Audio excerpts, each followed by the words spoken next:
Hi guys, welcome back to the channel. Today we're going to talk about a $319 million rehabilitation project for Knox College. Now, last week we spoke about a $300 million project to upgrade St. Elizabeth Technical High School. That's in St. Elizabeth. So today we're talking about Knox College in Clarendon.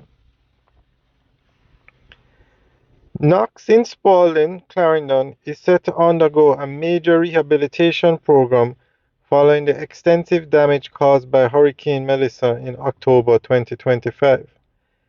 The Ministry of Education, Skills, Youth and Information has allocated more than $319 million to restore the historic institution and ensure students return to a safer and more modern learning environment. The rehabilitation works, which will be carried out through the National Education Trust, will focus on repairing classroom blocks, boarding, boarding hostels, and damaged electrical systems. Construction is expected to begin during the summer break, allowing work to progress while students are out of school.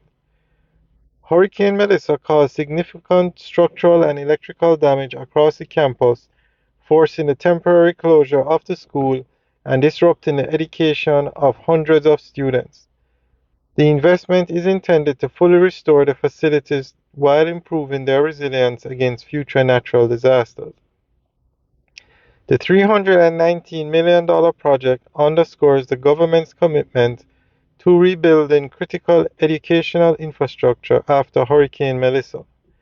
Once completed, Knox College will provide a safer, stronger, and more modern environment for students and staff, preserving one of Jamaica's long-established secondary schools for future generations. Alright guys, that's the end of the update. So let us know what you think. Leave your comments in the section below. Alright guys, have a good day.